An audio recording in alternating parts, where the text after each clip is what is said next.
Minding our Welcome to Minding Our Black-owned business where no business is too small. It's your host for the culture, the man connecting the dots between black entrepreneurs everywhere. It's the Cool Cat. I am Cool Artie, and right now we are in the Boogie Down Bronx. And as always, let's tap in and meet the owner. Come on. minding minding our black-owned business. Minding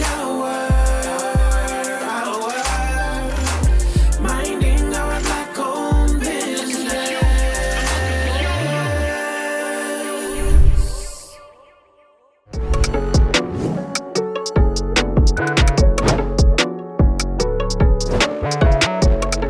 Yo. Oh my God, what's good? Introduce yourself to the people. Mugzy MCFly Studios. Let's get to it. Let's get it. I'm excited.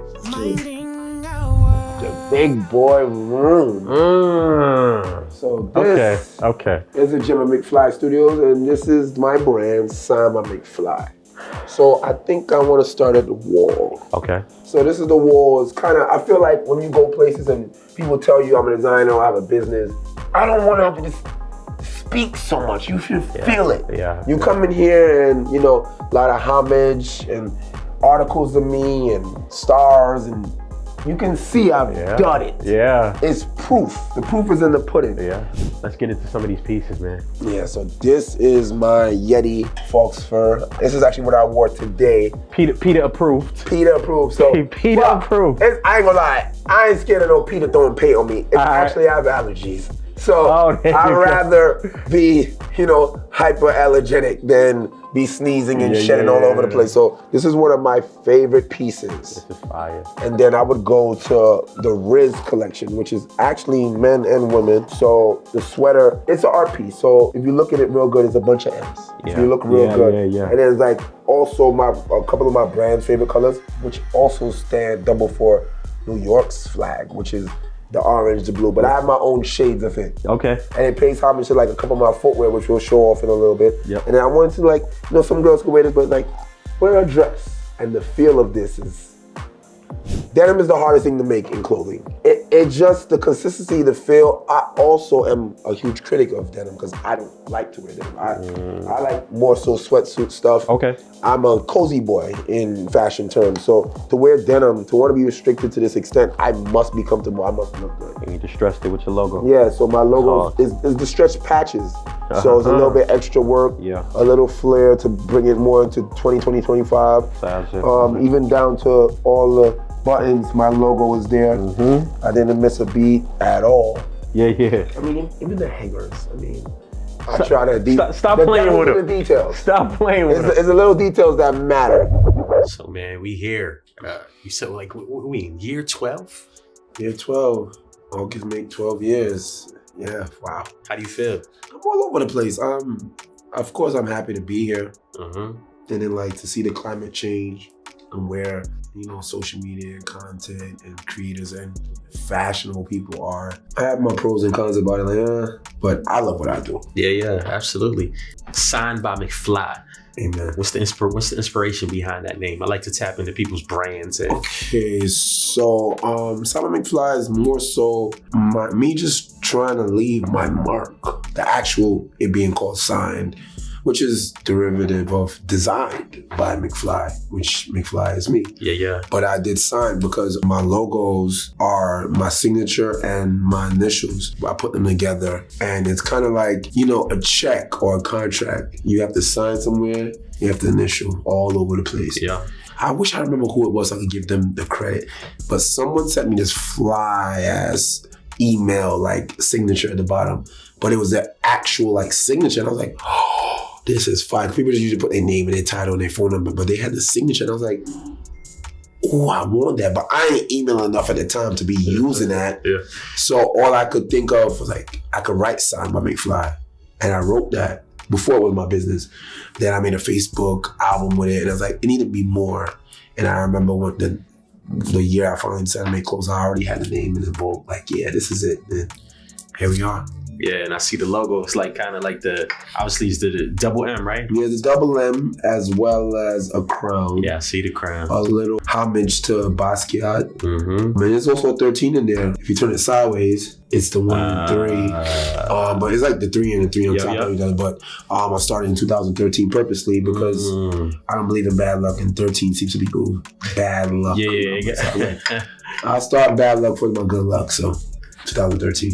That's hard. What I love is like with your designs, with your logos, with just how you position yourself with your brands. It's like always well thought out and has like always extra meaning behind the direction you go. You know, it's funny.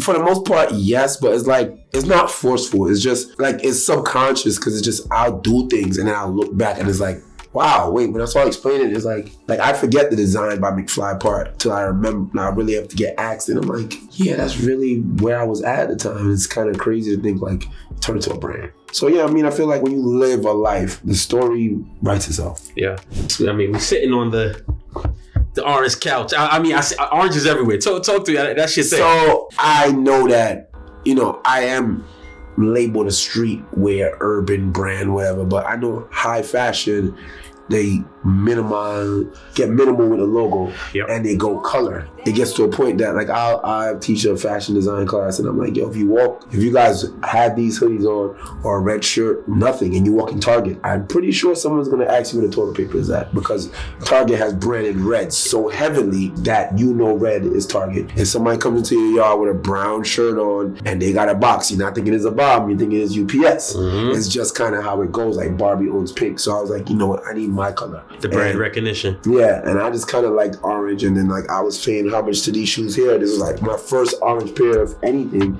and at the time I had nothing to match with it. So I went back and I'm like, that was just the color, that was it. It's like even the orange couch, that's more so a homage to Nick at Night. Oh yeah. To be honest, because that was always a big thing for me. So it was like, I always wanted to sit on that couch. I was like, hey, so I'm about to get my own. Yeah, why not? So yeah. I feel like branding without it being so much logo, you might know the logo, love the logo, but orange is orange. Yep. And I feel like, you know, Gucci has the green and red, you know, and Louis has the Dame brown color. Everybody should have something that you can recognize and buy. Just really diving into like just brand recognition. It's sensory, you know, like we recognize, it's funny, like words are so new, but every race, everyone, even animals can recognize a color and a smell. So why not be that first before you know the name? All right, so we in your like workspace now, Yeah, so this is more so the heavy MCFly Studios creation. So first computer, the iMac, is kind of like the hub for designs and as well as shipment. So I have people order come in and I'll box and label and ship it out from here. But then I also put the graphics here and then send them over to the machine. Okay. And this is my DTG machine. Same price as the Benz, just can't drive it. Yeah. But yeah, I think it makes more money than the Benz. So right here, I'll actually take the graphics and transfer it over here, and then I will end up printing, you know, in matter of minutes. This is a good friend of mine, Valiant. He's a Jamaican artist. He came here and wanted merch, and I just made some merch right there on the spot. So we got the MCFly Fest. Oh, that. Okay. Talk to me about like what transpires there. How did it come about? How important is that to you to continue to make that happen? So it's the MCFly Fest. Oh yeah. This is actually the first year, 2022. Shout out to my boy Shane Miller. He captured all the moments and gave me a book as a present. That's fire. For the very first one, and that's like actual testimonies on the back. Me coming down the slide with some little girl that was scared to come down the slide. So MCFly Fest is kind of just me, a homage to the creative and New York summer. I always see people leave here and come back. And I believe that New York summer is undefeated. Yeah, absolutely. There's nothing like New York summer to me. Like if it was summer year round, no one would live anywhere else. It's undefeated. Yep. So I feel like we got to a point where the vibes. Yeah. Just people keep events nowadays, and I don't feel like they tap into that New York summer feel no more. It's like the same club, the same restaurant, the same hookah, the same DJs. But the outside feel of New York, I want to capture that. But then also, I'm a creative, so with that, there's music, there's food, there's vendors, there's networking, there's kids, there's young, there's old. And in 2022, I was thinking like, how can I show off my brand, but not through me, but through the public? And I decided to make MCFly Fest, where a mission was to wear my clothes. So it was kind of like a customer appreciation, if anything. Yeah. So if you own the shirt already, come in free. If you don't, buy one. Now you get to join the club. And I actually want to move forward. And you're leaving with a souvenir as well. Yeah, so I feel like, pictures and everything is great, but like actually having a physical item is different. So I want to get to the point where I do start having events where it's like, oh, you already bought from the brand. It's not just giving you 10, 15% off. You are allowed access to this event. I love to have a venue where it's like, you can't get unless we... Customer appreciation. Yeah, completely. Like, you're a part of the club. Let's kind of like go back a little bit, man. How did we even start in this? Like, was fashion always the end all be all, or is like, how did that happen? Career-wise, no. It wasn't something I thought of like I could. Well, I feel like we get a disservice from the world, because you wouldn't think you could get money. People get money from playing video games. You wouldn't think. I'm thinking police officer, firefighter, doctor, nurse, and those kind of trades. I'm not thinking I could, for my love of fashion, I could, have a career. So I kind of always liked sneakers. It started with sneakers first, and which is the hardest part. And then eventually it's just like, I needed to match my sneakers. Then, oh, that's fly shirt. That needed to match the shirt. And it's just like, that kind of kept building up. And then I remember one summer, the last summer of me working, I think it was 2011, I just got laid off, and I was enjoying the end of my New York summer. And I ran to my friends who had a brand, and they're my age and look like me, and I never could even think. Someone I know has a brand. Yep. And it just kind of blew my mind. And from then I was just infatuated. Like, I actually did marketing, I was a model, I was a poster child for the brand. And eventually it just got to the point where I need to create myself. And I moved into my own brand eventually. I'll get over here, and this is probably one of my most nearest and dearest creations. This is the Cybercar. It's designed after the DeLorean, the Lamborghini, a bunch of swell of cars. So I believe that we should live in the future, and the future has no races. If you decide I'll make your hoodies for you. You might not think a brand owner would do that, but I would, because if you win, if you got to order 100 of them and you're going through me, I get 100 of them as well. Yep.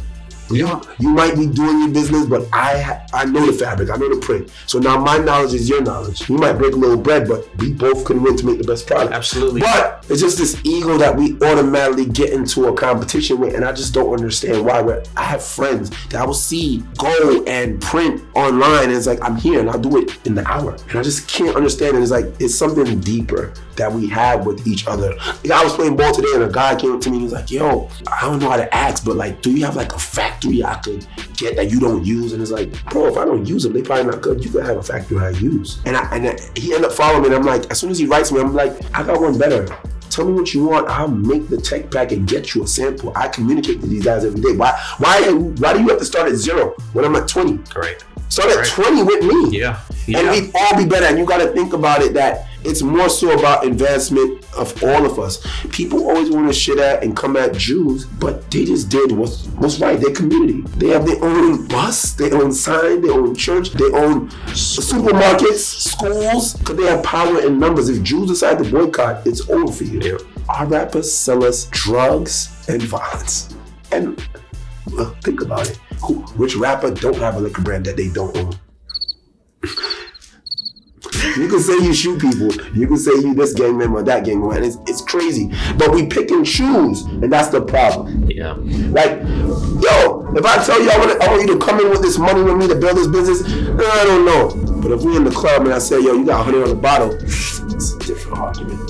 And that's the thing. I know that it's possible. It's just picking and choosing. I think it's really about unlearning, man. And Exactly. whatever was programmed, it's about unlearning and just relearning what's really conducive and forward moving, you know?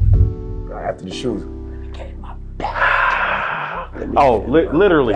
Literally. Get in my bag. Literally. I have a fashion show every year. I try not to be too selfish. Don't want to always outshine the models, but I need to make sure I look good. Yeah, of course. My shit. Yeah, you got to step out. This is the Denim Speedy. I travel a lot. I just wanted to show that off, man. Like, And why it's not? spacious. And I travel a lot, so I was like, why not just give them that flavor? Oh yeah, I love me a good bag, man.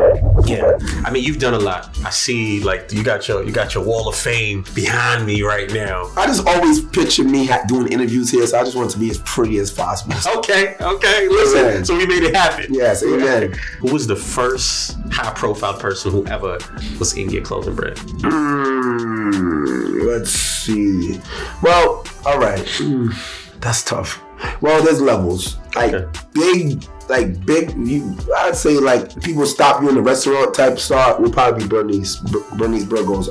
And she's actually a good friend of mine now. I'll tell you the story on that one. I'll go with Bernice. And the story about that's even how I try to tell creatives, like I don't pay for placements.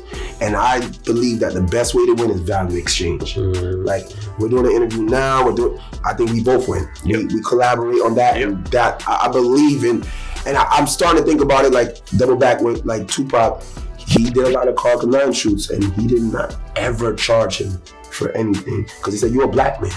And I feel like we should move in a way where we don't talk bad about each other and we try to collaborate. Hello? Wait. Oh yeah. Now that's a cool fact. Cool fact. Now that's a cool fact. But I know that there's a lot that we can do together that has value that The bartering, like the bartering. Exactly. Yeah. So I remember a friend of mine was having an event and she was hosting, and at the time I was doing flyers for chump change, like $60. I said, you know what? I ain't gonna charge you for the flyer if you could give me a streamline to her to just meet. Like I want the owner there, whoever's paying her there, everyone there, so she know I don't play. And that night, a bunch of people was trying to give her clothes. I seen it, I waited. They announced it. They announced me on the mic. I went over there with the owner, the person that was paying her, the promoter, introduced myself, gave her a bag with some stuff. I knew the driver that they hired to bring her home. I said, please make sure he's getting home with her. 2 months later, my phone just starts going crazy while I'm in the gym and she's wearing it. Followed me, talked to me, and said like, yo, your stuff is amazing. Who makes your stuff? And from then, I've been designing for her. So we are friends. At this moment, I have a job waiting for her. She invited me to her birthday party. She's come to my events, my grand openings, my fashion shows. So I'm happy to call her a friend. Yeah. I'm gonna find a way that I could partner with a school program or outside program and then invite y'all. Make it make sense. Make the government pay for it because this funds just goes anywhere and the kids are not learning anything. So if they can do that, and that's what I'm working on now because I want to fix that. I want to be the change in the community I want to see. So, but I don't want to charge y'all for that. But at the same time, I can't discount my value. Of course. But that's the medium. The government and the school need to put this money somewhere. Your kids want the knowledge. I want to feed it. I got bills to pay. There's a way, if you really focus, everyone can win. Yep. And I that's agree. just matters. Gatekeeping in the black community. Of course. I would love to dive into that. Ooh, that's near and dear to my heart. Let's go into it. Yeah, man, because you were just talking about that and you literally said it. So I'm like, you're giving out information. I think that's something that we really, for some reason, we're straying away from, bro, or we're feeling like I need to hold this information because I can't let the next person up. So obviously you're pro moving forward with it. How you feel about the stigma that's on our community when it comes to that? It's more than a stigma. It actually is factual. Like it really, and it's tough because I'm trying to be the difference, and I know for a fact that it might, like that's another reason why I want to teach, because if I can't come and change how you think. You're an adult already, you have your habits, but if I get to that kid that's in 7th, 8th grade in time, if you help, you don't give them the information, you change the way they think. Yep. And that's what's more important, the character, before they go off left. If I had this idea that I can be whatever I want to be at that early age, things would have been different. I was just thinking money and help my mom. If I think what you create and what you see in your head and what you draw in the middle of class can actually make you something, then I would have done that. How do you feel about the label Black owned? I don't like it. Okay, tell me why. I don't like the label Black owned because there's no other Asian owned, white owned, Indian owned, Caribbean owned, Jamaican owned. There's none of that. It doesn't exist. It's Black owned, and it's like, I feel like I hate Black History Month. Sorry. All of these things that they just put on, it's like labels. It's like you know, we all had like little cousins or little brothers and little sisters. It's like you playing the game, and your mom tell you gotta play with your little brother, and you give him a second control. It's not even plugged in. It's like he think he's playing, he think he's controlling that, and it's like this is just so you shut up. That's exactly what it is, and I feel like I am extremely a big black business supporter, and I do so much things for my community, but I don't sit out and say, oh, this is community based, this is black based, this is no, I just do. Like when I go buy food, the list is just black people, black owners. I've designed clothes, uniforms for the black Jamaican restaurant across the street from me. And I eventually want to get so big that I could go down my Clothes Road and go through businesses and be like, yo, let's redesign. Let's bring you up. That same guy you saw that been there for 30 years. Alright, you need a new sign? I want uniforms. I want to supply that just because I want you to keep going. Because you gave me that energy. And that's just it. I hate the black owners. It's kind of like lowering the bar. Like whenever I hear first woman did this or first black did this, it's like, there's never a first white did this or the first person did this, period. We always hear that. Like, no, I don't, I don't want to be labeled as minority owned or black owned, because when you think minority, who else do you think? When you think urban, who do you think? Like, we know what y'all talking about. Yeah. Like, Dapper Dan said it one time, like, I don't want you to wear my clothes because it's me. I don't want you to wear my clothes because it's black. I want you to wear my stuff because it's fly and it's great. When I wear those cyber clouds and I wear certain and that jacket, people say, oh, you look fancy, you like you got money. Where you got that from? I made it. And when I say that, it's like walking business cards. It's like, whoa, what? And I've had somebody say something to me like this, and it wasn't a diss. I felt like a diss. He said, yo, your clothes look like you don't make it. And I said, then I started understanding, like, oh, it don't look like a black person made it. And that's why I'm trying to say that label. Because like, your homie made that bread. That's my friend brand. My kid made this. Something you hang up on the fridge. No, this is art. Put it in a gallery. Upscale, yeah. You feel me? I put years into this. And I sold on Saks. You understand? Like, yeah. I'm there. Yeah. I'm there. Now, pop it. Talk it. So, yeah. I don't look at it like, end of the day, it's like me and my friends, they started a Juneteenth parade here. I hate Juneteenth with all my soul. I hate it with all my soul. Because it's just capitalism. Oh, y'all don't like July 4th? We're going to give you Juneteenth. Then in 3 years, you're celebrating both. So now you're giving us money both. We're going to say Kente cloth? Y'all not going to the black business. I ain't have no Black History Month sale. And I ain't get no swarm of patrons or clients. But y'all want to boycott Target and everything? Put your money somewhere else. Y'all gonna be off Target and Amazon and Costco for 3 days. Okay, and then right back. Yeah. Like, you feel me? I feel like it should be community network based. Like, there's a lot of people that, and that's kind of what I strive on. If I can't stand as a testament to black businesses being great, then who else is gonna do it? Like, I don't know anyone that's been in business as long as me. So, if you don't care about me, then I don't know what you care about. How do you feel that you were able to sustain for 12 years? I mean, like, it's kind of like a point where you don't even check your bank accounts, like how you paying the bills. Like, it just, you go. I just know for a fact it's just love. There's love and ambition. I sit back, I clear my mind, and I just figure it out. I've never been in a comfortable, all right, COVID was great. I'm just telling y'all right now. Whatever check y'all was receiving, y'all was sending it with me. The mall's closed, MCFly Studios is open. I loved it. It was great. Like, it did great for me. But besides that, I never had the point where it was just a surplus. It was always like, I have to really, like, the aim is still to be able to create with financial freedom. And I've never had that. It's like, I gotta pick and choose designs.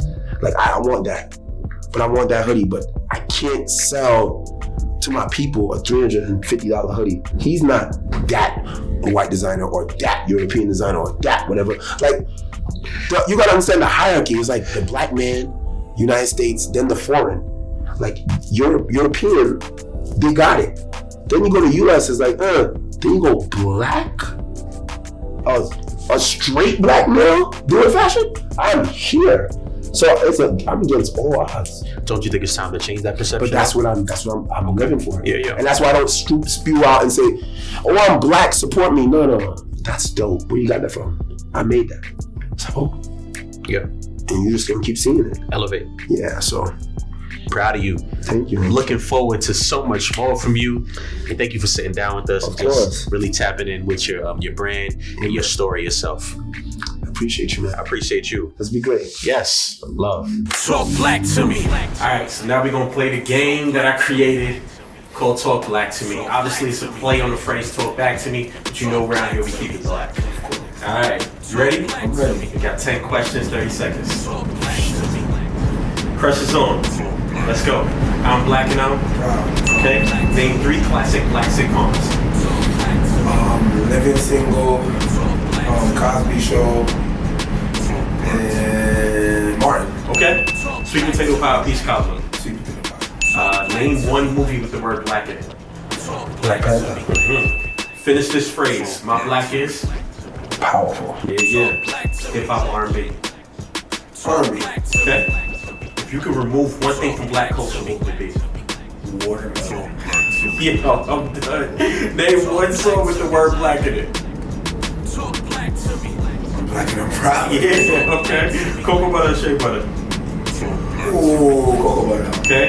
And name 1 thing that black culture has influenced. Let's see everything, but I'm gonna say style. Okay. Style. Talk black to me. Mugzy in the hot seat. Let's get it. Once again, I am Cool Artie. Mugzy and MCFly. And you're watching Minded Our Black Owned Business. No business too small. MCFly Studios. Yes, sir. Appreciate it, brother. Minding our minding our black owned business.